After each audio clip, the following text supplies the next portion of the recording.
Muchas veces, los medios de comunicación o diferentes medios políticos nos han mencionado que el capitalismo es el mejor sistema económico para cualquier país, indicando que los demás sistemas sociales, comunistas, tienen déficits muy grandes.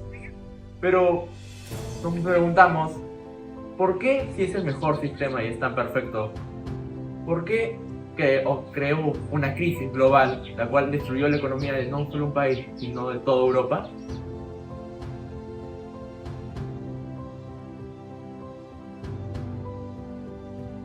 Buenos días, profesor. Buenos días, compañeros. El día de hoy le vamos a presentar nuestro trabajo de informe de investigación sobre la crisis del capitalismo, uno de los temas más importantes y recurrentes que marcaron un hito en la historia universal, creando una crisis global económica afectando no solo a Estados Unidos, sino a toda Europa, creando a futuro el alza de la Segunda Guerra Mundial, marcado entre la Primera y la Segunda, Néstor. Para poder profundizar en este tema tenemos que abrir nuestros horizontes y expandirnos de esta aula de cuatro paredes hacia el exterior.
En el presente trabajo de investigación, el cual tiene como eje central a la crisis capitalista ocurrida en el año 1929 en los Estados Unidos de América, nos planteamos la pregunta sobre por qué ocurre esta crisis y cómo las propuestas de un sistema contrario a este pudieron revitalizar la economía global.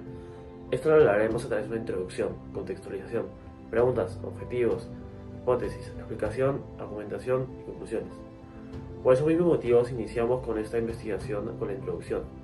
El ser humano siempre ha tenido la necesidad de encontrar maneras de gobernar y sobre todo cómo la sociedad se debe manejar. muchos ideales y conceptos se han planteado a lo largo de la historia, incluyendo. Como su nombre lo dice, el capitalismo está basado en el uso del capital privado como fundamento principal dentro de la sociedad, promoviendo el libre albedrío de los individuos en sus compras y emprendimientos. A lo que Yahami Saber 2015 nos mencionan es que la característica esencial del capitalismo es la motivación para obtener utilidades, como dijo Adam Smith, padre de la economía moderna. No es de la benevolencia del carnicero, cervecero o panadero donde tendremos nuestra cena, sino de su preocupación por sus propios intereses. En una transacción de intercambio voluntario, ambas partes tienen su propio interés en los resultados, pero ninguna puede obtener lo que quiere sin tener en cuenta lo que quiere la otra. En este autointerés nacional, lo que puede llevar a la prosperidad económica. Crisis económica. De la misma manera, es fundamental para la investigación el entendimiento de lo que es una crisis económica y cuáles son los fundamentos que se tienen, siendo que Brenta y Rapport en el año 2010 nos indican que el término crisis hace referencia al periodo de contracción o recesión cuya fase más aguda llamamos crisis. Es la disminución general de la actividad económica reflejada en la baja producción de bienes y servicios y el empleo, acompañada de una reducción general del nivel de beneficios, precios y salarios.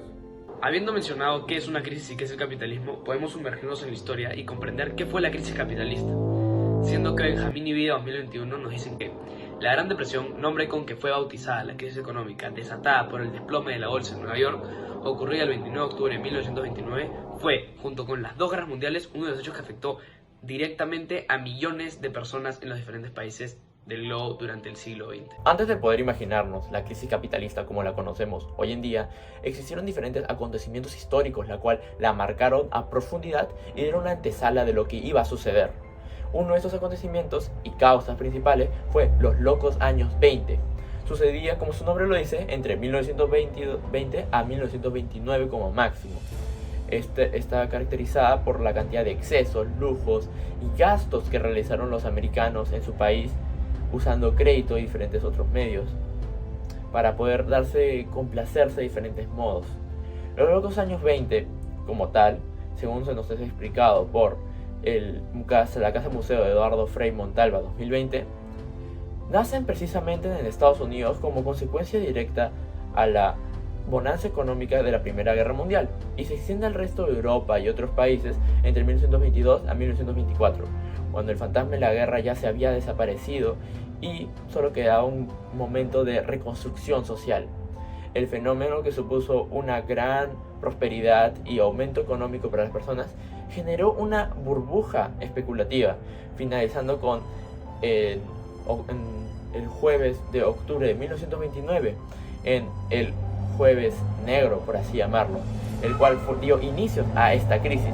Estados Unidos logra prevalecer económicamente luego de la guerra. Estuvo repleta de una ideología consumista y materialista, adquiriendo y gastando en exceso y usando el crédito como medio para solventar los gastos, siendo uno de los causantes de la crisis.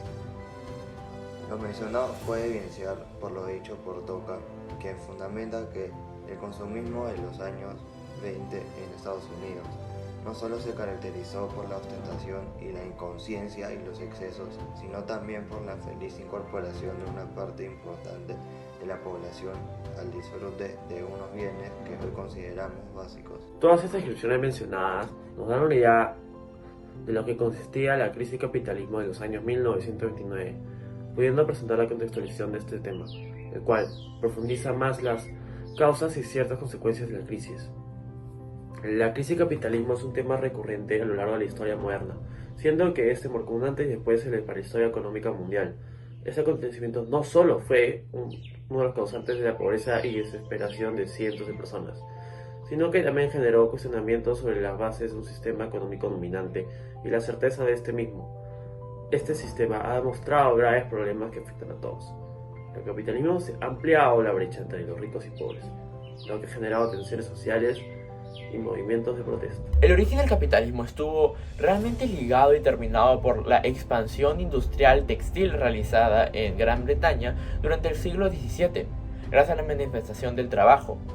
También en el siglo XVIII, con las primeras máquinas artesanales, comenzó el modo industrial de producción, gracias a la revolución industrial. Además, debido al trabajo proporcionado por Adam Smith, considerado uno de los padres y fundadores de la idea del capitalismo. El surgimiento de los primeros estados-nación y la revolución industrial fueron elementos clave en la instauración en Europa de un nuevo sistema. Los avances mundiales y económicos exponenciales fueron una clara muestra de los éxitos económicos del capitalismo, reflejados en el aumento del estándar de vida y el PIB tanto per cápita como nacional. Sin embargo, el mundo se vio envuelto en constantes crisis políticas caracterizadas por tensiones mediante la amenaza de una posible guerra mundial, cosa que se desató tras el atentado de Sarajevo y posterior crisis en julio, desencadenando la declaración de guerra austrohúngara al Reino de Serbia, concluyendo en una guerra a toda escala. Evidentemente, las naciones que se vieron envueltas en gastos constantes, teniendo pérdidas masivas casi irrecuperables, al final de la guerra, las naciones europeas tuvieron más gastos que los demás, viéndose en un declive económico posguerra. Aunque los Estados Unidos, a diferencia de ellos, se vio beneficiado por la guerra, al tener una gran estabilidad económica y poder vender armas a los demás. A lo cual Heder 2013 nos dice que durante los 2 primeros años y medio del combate, los Estados Unidos fueron neutrales y el boom económico vino primariamente por los exportes. El valor total de las exportaciones americanas creció desde 2,4 miles de millones en el año 1913 a 6,2 miles de millones en el año 1917. La mayoría de estos exportes se dirigieron a las grandes potencias aliadas de Reino Unido, Francia y Rusia, que buscaron asegurar el algodón, grano, latón, caucho, automóviles, maquinaria, trigo y otros miles de materias primas y bienes. De acuerdo con un estudio de 1918, el exporte de metales, máquinas de automóviles incrementaron de 480 millones en 1913 a 1,6 miles de millones en el año 1916. La exportación de comida incrementó desde 190 millones a 510 millones en el mismo periodo, y la pólvora incrementó de 0,33 por libra a 0,83 dólares por libra entre 1914 a 1916. Los locos años 20 marcaron una época de cambios radicales en la vida social, cultural y económica. Mientras Estados Unidos vivía en un periodo de relativa felicidad y prosperidad tras la Primera Guerra Mundial, Europa enfrentaba crisis económicas y políticas, así como el surgimiento de movimientos totalitarios como el fascismo y el comunismo. En el ámbito del cine, la década presenció la gestación de Hollywood y la transición del cine mudo al sonoro, con figuras destacadas como Charles Chaplin y Keaton. La música, especialmente el jazz, alcanzó su apogeo, mientras que las ciudades experimentaron una modernización sin precedentes, con la construcción de rascacielos y la expansión del transporte. La moda también reflejó un cambio radical, con las mujeres abandonando prendas restrictivas y adoptando un estilo mucho más liberado. La música, la moda y el cine. Estas emergieron en 1920 en los Estados Unidos de manera profunda, haciendo que existan diferentes corrientes artísticas de estos medios. Pero al mismo tiempo estas contribuyeron al crecimiento del consumismo en el país, haciéndolo lo que hoy día nosotros conocemos como los Estados Unidos, y haciendo que se ocasionara la crisis de 1929 que inició con el Jueves Negro, la crisis capitalista. Esta, primero que todo, podemos decir que la moda, la música y el cine contribuyeron a dar una imagen de una vida más extravagante y lujosa a las personas a través de sus diferentes medios. Por ejemplo, tenemos a la moda, la cual a través de sus diseños atrevidos, diferentes, diversos, y la rotación excesiva de diferentes aspectos, looks y diseñadores de modas que proponían diferentes cosas al mismo tiempo, hacían que las personas tuvieran que gastar el doble, el triple, el cuádruple en diferentes vestuarios y ropas distintas para, no sé, un día pasa un look al otro look, porque la moda va cambiando y fluyendo, haciendo que se consuma mucho más. Al mismo tiempo, en el aspecto cinematográfico, se proponía una vida más lujosa a través de publicidades, anuncios y el propio cine, mostrando familias ricas y felices, proponiéndose ideal para los americanos. Después de la Primera Guerra Mundial, Europa se vio en un escenario complicado, económicamente, territorialmente y políticamente.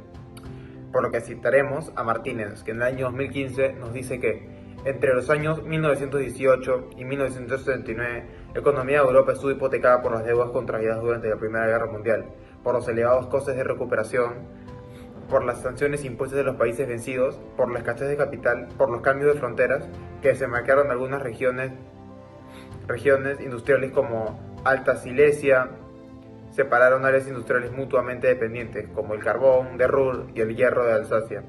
Afectaron las infraestructuras de comunicación y destruyeron vínculos comerciales, y por los recelos entre estados que sustituyeron a las importaciones por el autoabastecimiento. Durante los años 20, la economía europea fue recuperándose, pero en un contexto económico y político inestable, con un elevado nivel de desempleo industrial, un gran número de trabajadores subocupados en la agricultura y una actividad comercial inferior a la de 1913. Europa central y oriental, que sufrió con más intensidad las consecuencias de la guerra, mantuvo su trazo económico respecto a la occidental. Alemania, a la que se le impuso una deuda de 33.000 millones de dólares en 1921, padeció un deterioro progresivo de su estructura económica y financiera que, en conjunción con la depresión de 1929, favoreció el ascenso de Hitler al poder. La gran confianza que tenía la población en el sistema económico hacía que no parasen de invertir en las acciones de la bolsa de Nueva York, y esta no parase de crecer. Debido al magnetismo que experimentaba la bolsa de Nueva York para los inversores, que atrajo también a los extranjeros, la economía de Estados Unidos consiguió un superávit en la balanza de pagos.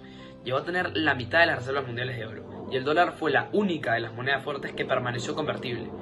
Las cotizaciones de las acciones no dejaban de subir, por lo que la gente seguía invirtiendo sin parar. Durante el periodo de 1918 a 1919, mientras Europa sufría las consecuencias del fin de la Primera Guerra Mundial, la cual trajo problemas económicos para todos los países que estaban en la propia zona o fueron involucrados en esta, como Alemania, Francia, Gran Bretaña, Rusia y, bueno, Austria-Hungría, la cual se disolvió poco después, fueron secuelas las cuales no afectaron en gran medida a Estados Unidos debido a su situación geográfica y ubicación, debido a que, por ejemplo, al Europa estar ahí en el lugar concentrado todos los países, todos esos problemas económicos fueron afectados para ellos. Mientras tanto, Estados Unidos, al estar en otro lado, en otro continente, al ser nuevo para los demás países, no tuvieron ese tal problema, beneficiándose más bien económicamente de que al los demás países tener problemas económicos y sus monedas decaer totalmente y ellos ser los únicos estables, traer más inversionistas a su país, recolectando oro u otro tipo de recursos económicos, los cuales se usaban en esa época. Esto hizo que se hiciera una época luego de los años 20, que se crearon los locos años 20, en los cuales se consumió un montón porque las personas en esa época tenían mucho dinero, debido a la, en teoría, estabilidad económica que existía en el país, la cual a futuro podemos notar que era falsa, y tuvo una burbuja la cual estalló en 1929. Pero al fin y al cabo podemos decir que por el aspecto geográfico y la ubicación entre Europa y Estados Unidos, podemos afirmar de que una le benefició a la otra, luego del acontecimiento tan histórico y grande que fue la Primera Guerra Mundial. La crisis de la bolsa acabó afectando a todos los sectores económicos. En el sistema bancario, los que habían tomado dinero a préstamo no se lo podían devolver. Los particulares, temerosos de perder sus depósitos, lo retiraban. Las entidades bancarias no podían reponer los depósitos por la falta de recursos. Era una crisis bancaria. Más de 4.000 bancos quebraron y desaparecieron. La caída de la bolsa, la falta de ahorro, la disminución de crédito, provocaron el descenso del consumo, lo que vino a empeorar la superproducción que ya se venía observándose. En pocos meses los stocks se acumulaban y los precios se hundían.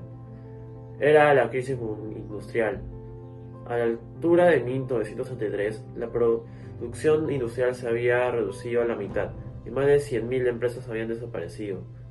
Como consecuencia, la crisis industrial incrementó el paro, o sea, el desempleo, que pasó de 1.6 millones de personas a 12 millones en 1963.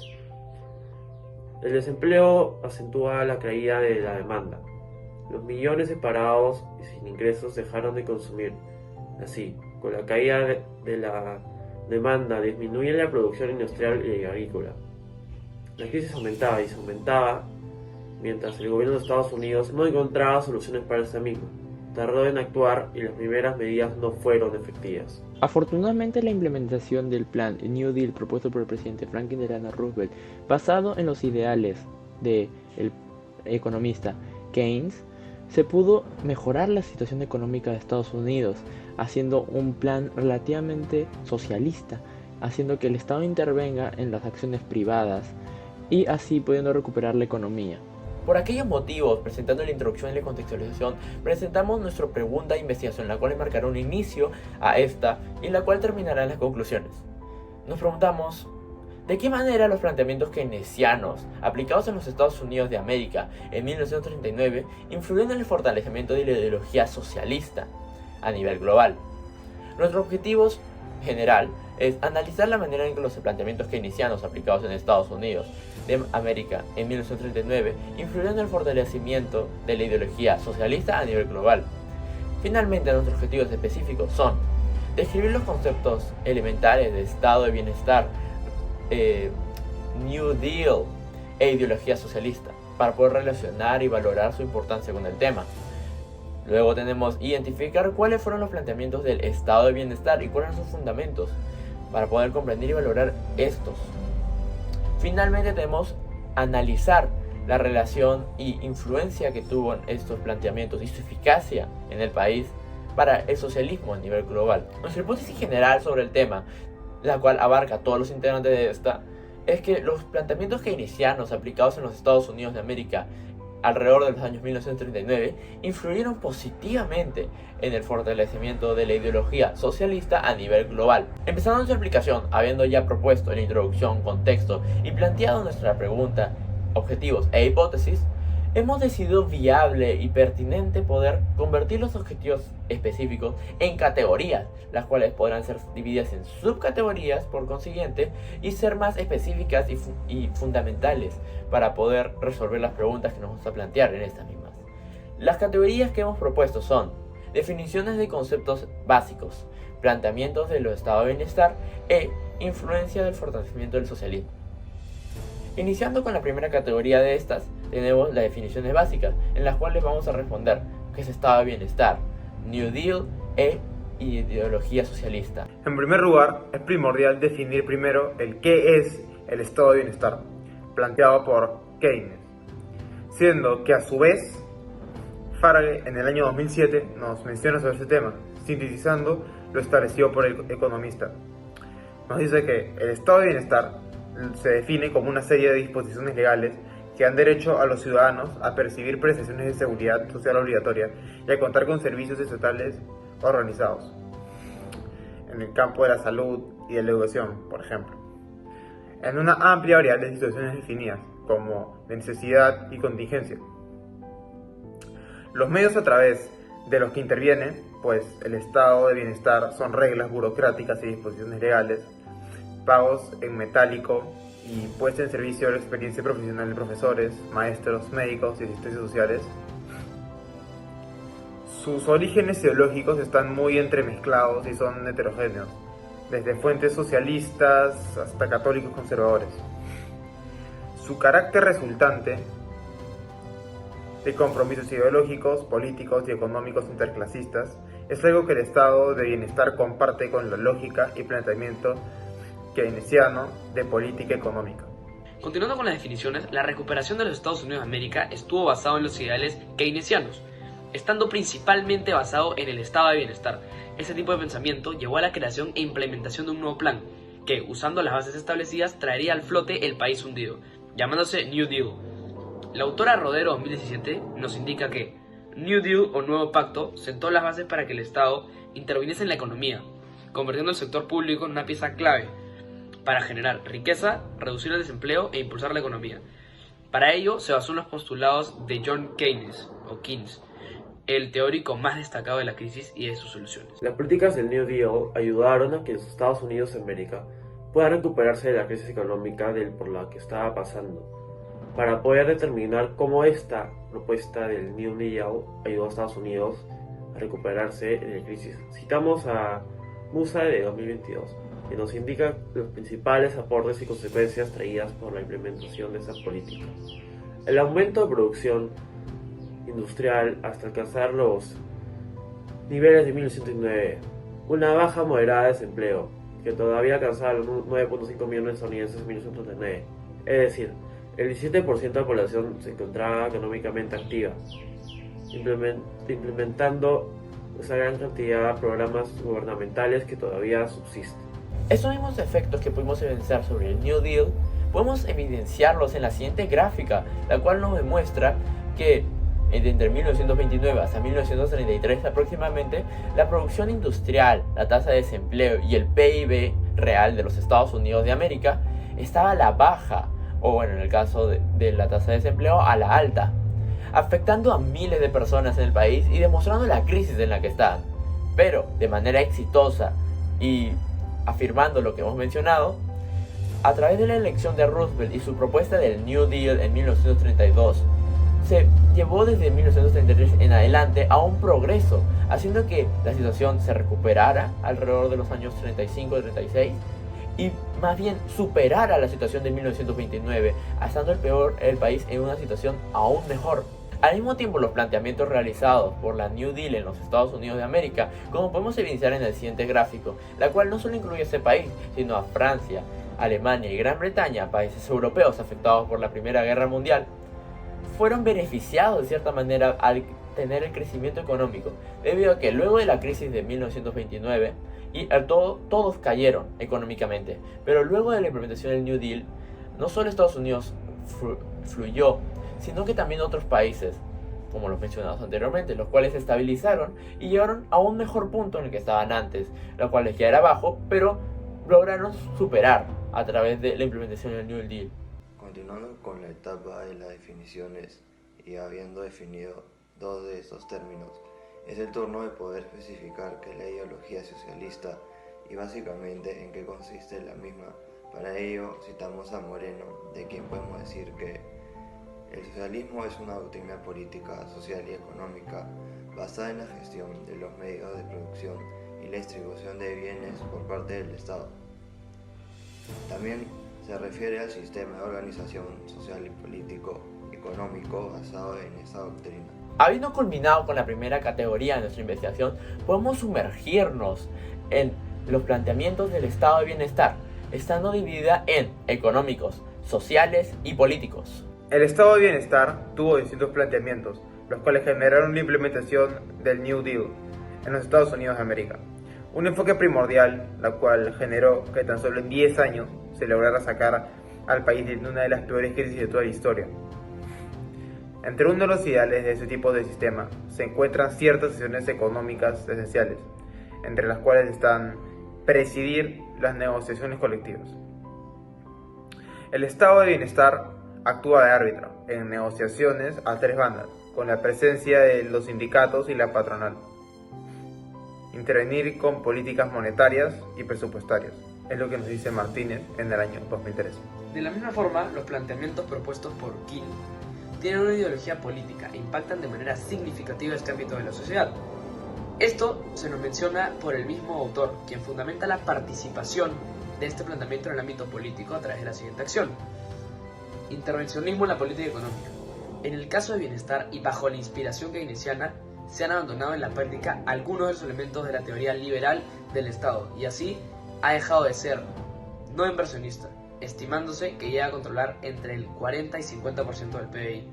Finalmente, en el ámbito social, podemos iniciar una serie de acciones que el Estado debería realizar según los planteamientos del estado de bienestar por Keynes. Apoyaba el justo y eficiente empleo por parte de todas las personas, no solo los burgueses, sino hasta los propios trabajadores, viéndolo de manera algo social, siendo como se nos ha relatado por Martínez, los cuales menciona todos estos aspectos. Intervención en el mercado de trabajo a fin de promocionar el pleno empleo. Para ello, el estado de bienestar hubo de regular un tanto paternalista y coactivamente las condiciones de seguridad e higiene en el trabajo, así como el salario mínimo interprofesional, que es progresiva y frecuentemente realizado, además de procurar la seguridad social para todas las poblaciones. Página 207. Concluyendo con la segunda categoría de la investigación, podemos proseguir a una más, la cual es la última, la tercera, en la que se va a evidenciar la influencia de estos aspectos en el fortalecimiento del socialismo. En cuanto a Lázaro, 1944, que considera que el Plan Nacional de Desarrollo Económico New Deal sostiene y está conformado por principios socialistas, de carácter intervencionista, traicionando a los conceptos ideológicos americanos basados en el libre mercado por la emergencia de la situación. Nos menciona que sus principios son, primero, nuevas necesidades y nuevos problemas exigen nuevas soluciones y métodos. Si para reorganizar la economía nacional se necesita ir contra las instituciones económicas y financieras establecidas y no acabar con ellas, hay que hacerlo. Segundo, el gobierno debe intervenir con el comercio, la industria, la agricultura y las finanzas, pues todos los pequeños agricultores deben recibir una ayuda más eficaz de parte del Estado. Tercero, creo que los individuos deben tener una amplia libertad para hacer lo que quieran de sí mismos, pero no creo que en nombre de esa sagrada palabra individualismo debe permitirse a unos pocos interesados poderosos convertir la vida de la mitad de la población de los Estados Unidos en carne y cañón industrial. El individualismo americano debe dar igualdad de oportunidades a todos, el derecho de explotación a nadie. 4. La actual crisis se debe a la superproducción y especulación deshonesta. El Estado debe impedirlos. Es evidente que las estrategias de Franklin Delano Roosevelt se basaron en buscar el estado de bienestar definido por Keynes, ya que buscaba la seguridad económica de los individuos americanos, es decir, de la propia población. Evidentemente, el éxito del New Deal inspiró a distintos movimientos y organizaciones a lo largo del planeta a replicar los mismos éxitos conseguidos. Al día de hoy, Europa es uno de los grandes precursores de conseguir el estado de bienestar al implementar subsidios para la educación, salud y todo recurso básico que uno necesita, según la pirámide de Maslow. Para lo que Vance Kersbergen en el año 2016 nos dice: en el contexto general de la Unión Europea, el lema de modelo social europeo se utiliza en referencia a algo únicamente europeo, en la medida en que dicho modelo puede promover soluciones positivas a lo largo que en otros lugares, como por ejemplo en el modelo estadounidense, presuntamente menos social, se consideran transacciones inevitables entre el crecimiento económico, por una parte, y la justicia y las cohesiones sociales, por otra.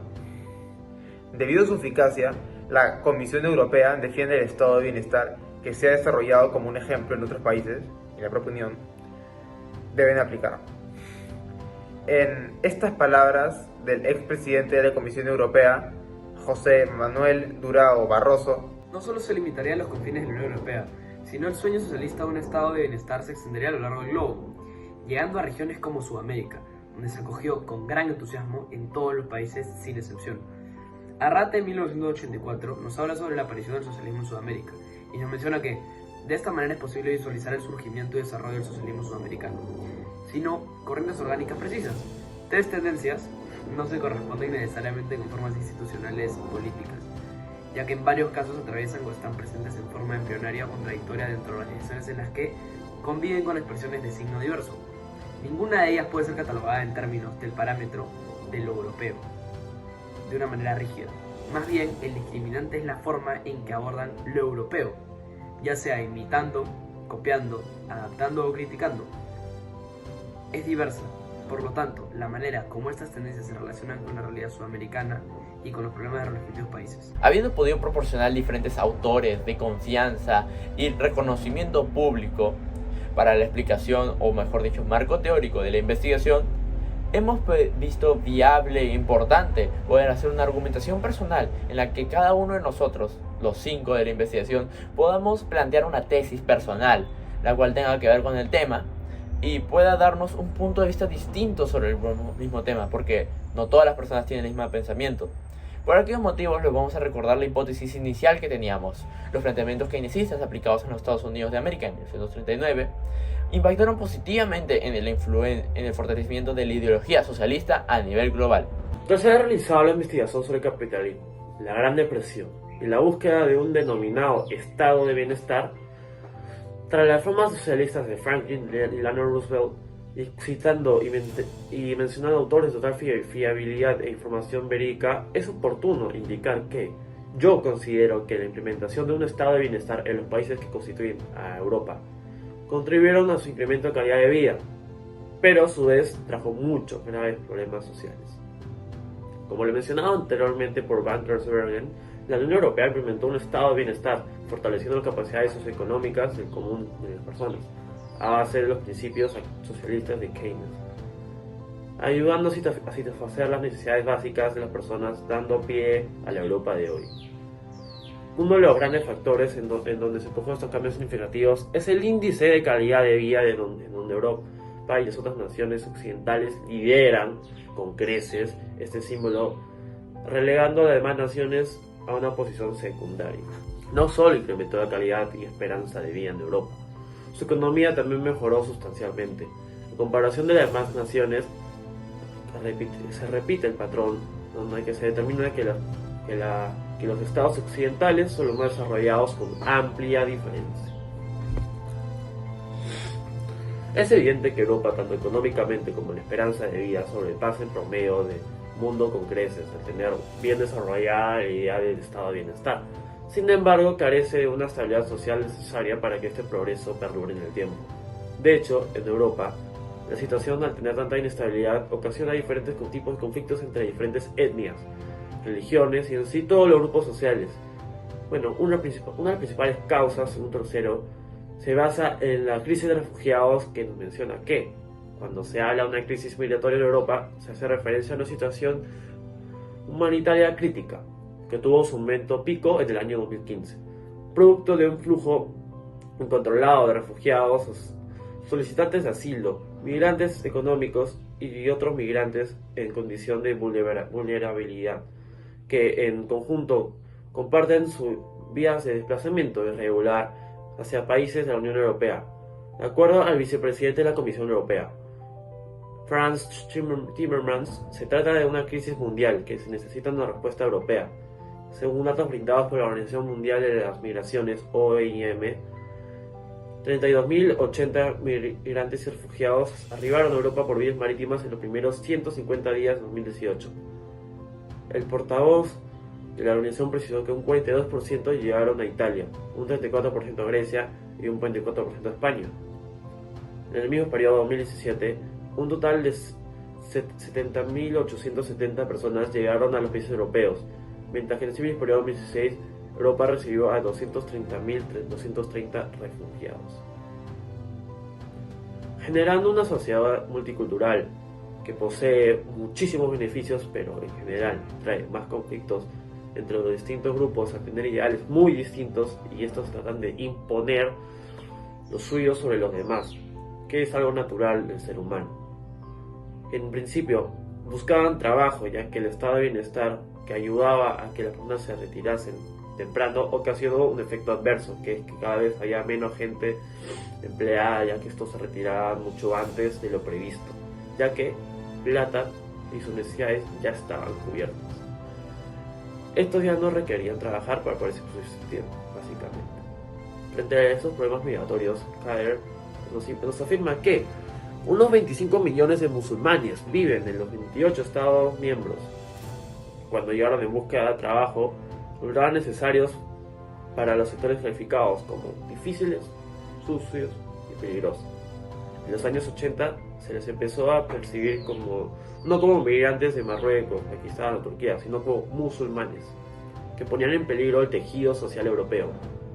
Los atentados perpetrados por los minúsculos grupos de fanáticos y la radicalización de miles de europeos de origen musulmán han hecho recurrir a un sentimiento antimusulmán, a menos que haya un esfuerzo por parte de los inmigrantes para integrarse y cierta apertura por parte de las sociedades.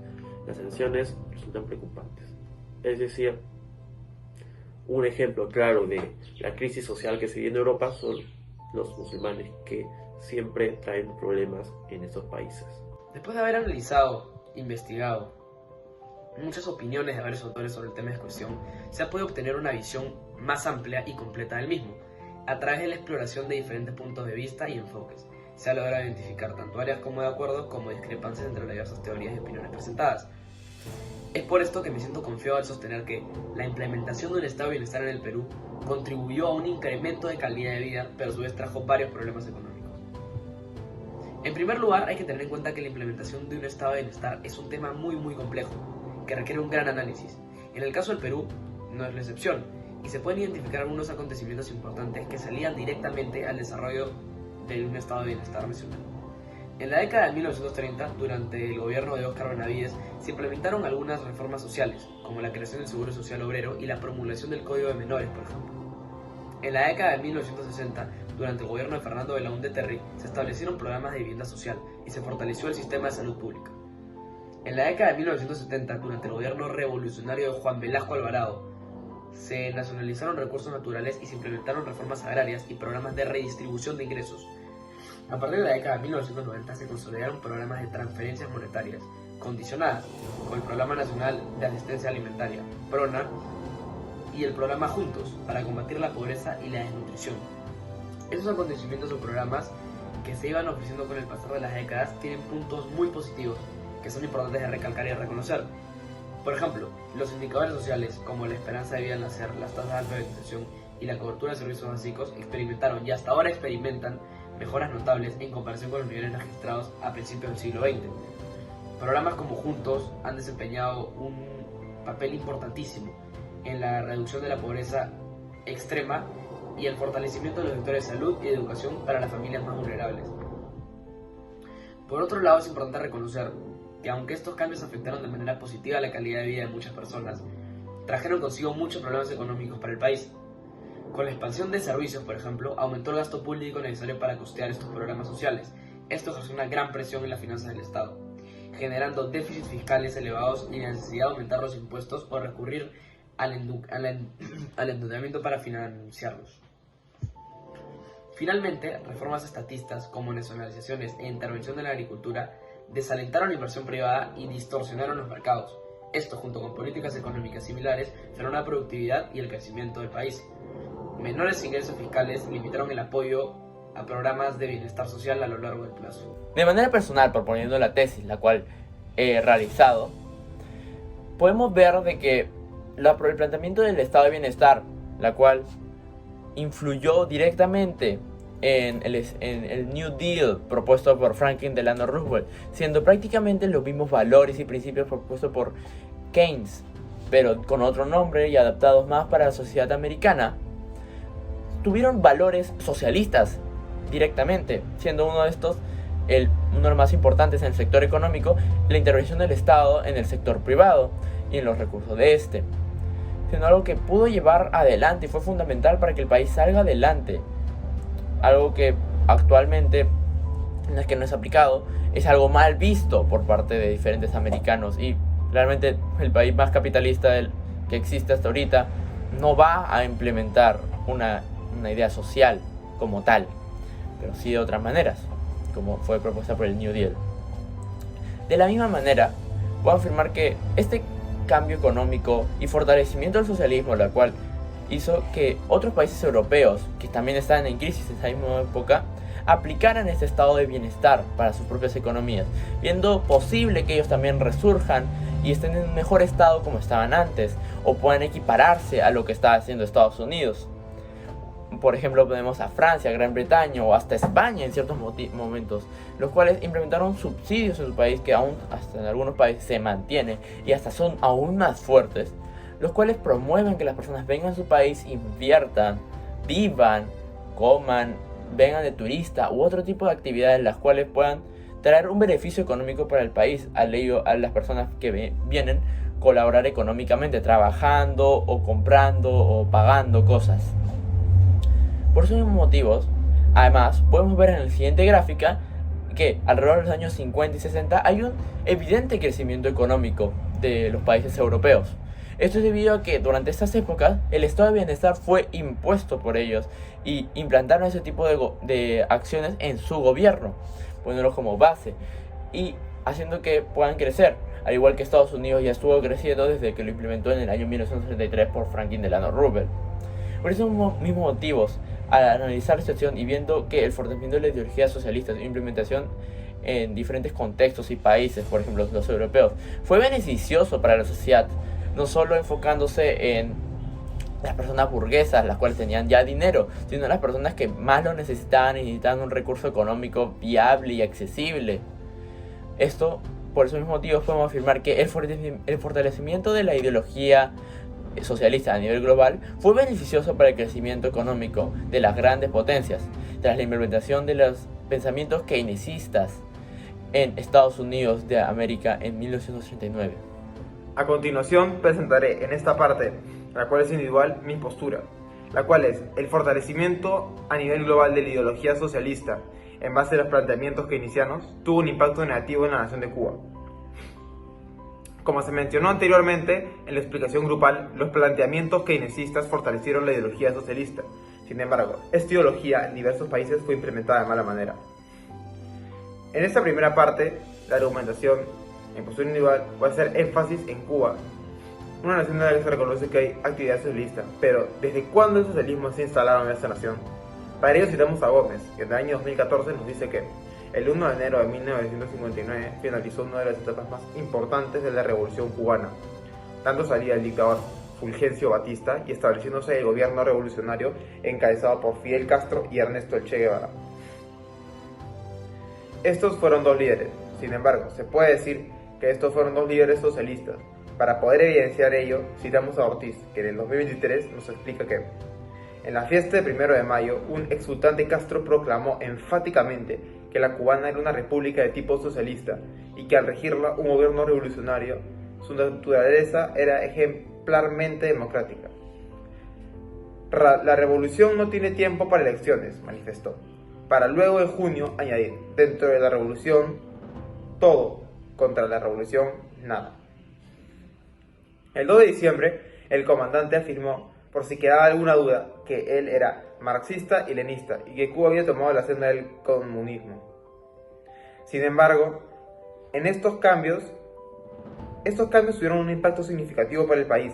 Para poder ver estos cambios y hacia qué dirección fueron, citamos a Lucena, que en el año 2019 indica que la desaparición del socialismo en Europa Oriental y la desintegración de la Unión Soviética en 1991, junto con el reforzamiento del bloqueo económico por parte de Estados Unidos, puso a la revolución cubana en una coyuntura, en este caso la más difícil de toda su historia. La profunda e inesperada crisis económica estaba motivada por la pérdida simultánea de mercados, precios y créditos. La capacidad de importación del país cayó abruptamente de casi 8.000 millones de dólares anuales a menos de 2.000, descendiendo a niveles críticos los insumos del país, mientras que el Producto Interno Bruto, PIB, bajó en un 40%. En breve lapso se pasó de un promedio anual de importaciones entre 1985 y 1990 de 7.770 millones a 1.719 millones de dólares en 1993, cuando el PIB llegó a ser un 65% de lo que era en 1989. Tras haber evidenciado y sustentado la tesis anteriormente propuesta, es momento de argumentar acerca de todo, de la parte individual mezclada con la explicación anterior. Podríamos decir que los planteamientos keynesianos en los Estados Unidos no solo tuvieron un impacto significativo en la recuperación económica del país, sino que también influyó en la difusión del fortalecimiento de la ideología socialista a nivel global.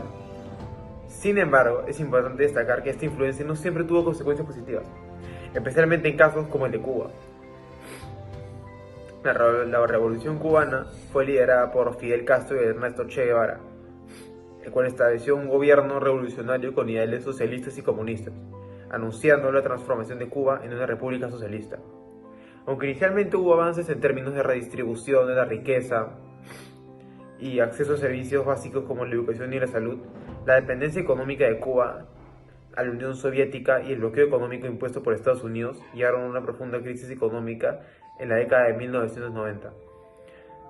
La pérdida de socios comerciales clave en Europa Oriental y la Unión Soviética golpearon duramente la economía cubana, que dependía en gran medida de su ayuda y comercio. Y aunque la caída abrupta de los mercados, precios y créditos provocó una drástica reducción de las importaciones, pasando de casi 8.000 millones a menos de 2.000 millones de dólares anuales y una contracción del 40% en el PIB, esto resultó en una escasez generalizada de bienes básicos, exacerbando las ya precarias condiciones de vida. La crisis económica en Cuba, desencadenada por la pérdida de socios comerciales socialistas clave y la caída del bloque soviético, resalta las debilidades del modelo académico socialista, la dependencia extrema de la ayuda externa y el comercio con países socialistas dejó a Cuba como una nación vulnerable. A continuación, presentaré mis argumentaciones sobre el capitalismo. El capitalismo es un sistema económico que se basa en la propiedad privada de los medios de producción y en la libre interacción entre oferta y demanda en el mercado.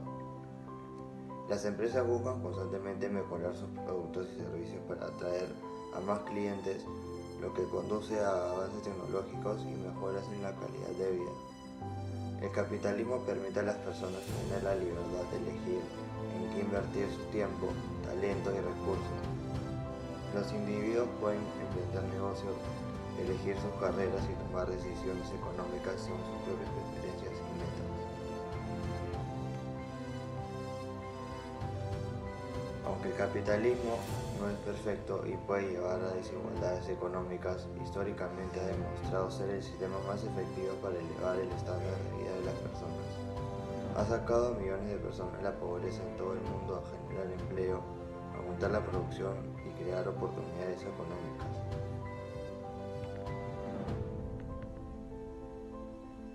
En un mercado capitalista, los precios se determinan por la oferta y la demanda, lo que asigna recursos de manera eficiente.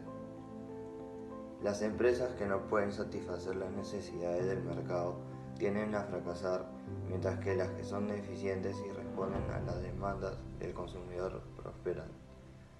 En un entorno capitalista, las empresas deben rendir cuentas ante los consumidores y competir por su negocio. Esto fomenta la transparencia, la responsabilidad y la ética empresarial, ya que las empresas que actúan de manera irresponsable o antiética pueden perder clientes y enfrentar consecuencias legales. En un sistema capitalista, las personas y las empresas tienen incentivos para invertir en nuevos proyectos y expandir sus operaciones, ya que tienen la oportunidad de obtener ganancias. Estas inversiones y el crecimiento económico resultante benefician a la sociedad en su conjunto al crear empleo, aumentar los ingresos y mejorar la calidad de vida. El capitalismo es un sistema dinámico que puede adaptarse a cambios en las condiciones económicas, tecnológicas y sociales. Las empresas pueden responder rápidamente a la demanda del mercado y ajustar sus estrategias comerciales según sea necesario, lo que permite una mayor flexibilidad y resiliencia frente a los desafíos. A través del mecanismo de precios, el capitalismo asigna los recursos de manera eficiente, asegurando que se utilicen donde son más necesarios y valorados. Esto evita el despilfarro y la asignación ineficiente de recursos, optimizando la producción y el consumo. En un sistema capitalista hay espacio para una amplia variedad de ideas, productos, servicios y estilo de vida. La competencia entre empresas permite que surjan múltiples opciones para los consumidores, lo que fomenta la diversidad cultural, social y económica. Aunque no garantiza la igualdad de resultados, el capitalismo proporciona oportunidades para la movilidad social. Las personas pueden mejorar su situación económica a través del trabajo duro, la educación y la innovación independientemente de su origen socioeconómico. A medida que aumenta la conciencia sobre los impactos ambientales, las empresas en un sistema capitalista enfrentan presiones para operar de manera más sostenible. Aquellas que adoptan prácticas ambientalmente responsables pueden ganar la preferencia de los consumidores y mejorar su reputación, lo que promueve una protección del medio ambiente. Habiendo podido plantear cada uno de nosotros una tesis personal y argumentándola, podemos proseguir con las conclusiones, pudiendo responder a la pregunta que nos planteamos al inicio de este trabajo, la cual dio inicio a este mismo, y siendo esta la conclusión.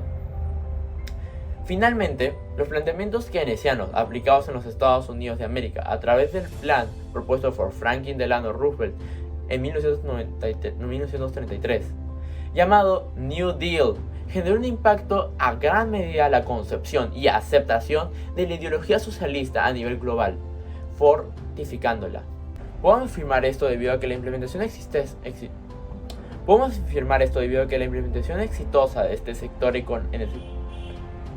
Podemos afirmar esto debido a que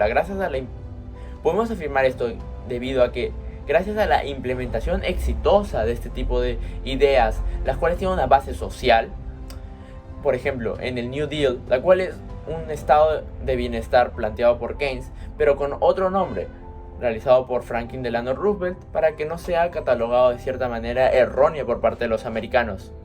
Estos tuvieron un efecto positivo en el país, sacándolo de una crisis completa, siendo que, de esta manera, esto fue visto de manera positiva por distintos países, por ejemplo Europa, los cuales consideraron este estado de bienestar y lo adaptaron a su tipo de gobierno, pudiendo, por ejemplo, implementar subsidios que se mantienen hasta ahorita para que las personas vayan y trabajen ahí, prosperen y generen recursos económicos locales e hasta internacionales para el país, haciendo que vaya rotando y rotando como siempre se ha tratado de hacer. Al mismo tiempo, la ideología socialista, al poder consolidarse y verse que funciona de cierta manera en el país, se es aplicada a futuro a través de las diferentes propuestas sociales que son realizadas a través del mundo, por ejemplo en Cuba o en China, las cuales alrededor de los años 50, 60, 40 propusieron estos tipos de gobiernos en su país a través de diferentes revoluciones, las cuales llevaron a la quita del poder autoritario o otro tipo de gobierno más concentrado en los burgueses para implementar estos sociales, debido a que pensaron de que iba a ser beneficioso. Sea o no que sea beneficioso para ellos y haya llevado al país para bien o para mal, podemos afirmar de que debido a la consolidación de esta misma gracias al estado de bienestar, podemos afirmar que se aplicó. Los valores marxistas son aplicables para cualquier situación de nuestra vida, demostrándose cuando alguien realmente hace algo bueno o malo, pudiendo comparar esto con los valores que son propuestos. La crisis capitalista evidencia debido al mal manejo del dinero que tenían, gastando todos sus ahorros en ingresos en objetos materiales que no tenían un real propósito. El manejo responsable del crédito comparable con parte de la población llevó al país a una crisis extrema, la cual hundió a todos, hasta el más necesitado, siendo algo no muy fraternal, evidentemente. Pero del otro lado de la moneda podemos evidenciar que tras ser aplicado el New Deal por parte del presidente Franklin Delano Roosevelt, ese no solo tenía el propósito de estabilizar la economía, sino que también crear una sociedad igualitaria y asegurar la idea que para todos los trabajadores, creándose programas a nivel nacional que favorezcan eso. Esto evidencia una clara fraternidad y respeto y honestidad por parte del presidente, tratando realmente con mucho esfuerzo sacar adelante a la nación. Esto para el claro compromiso de los valores que tuvo el presidente y su plan de mejora del país, algo que no se suele evidenciar en los países actuales de las diferentes naciones, como los de Perú, olvidándose de los valores marianistas y morales, claramente como lo podemos ver reflejado en estos últimos años.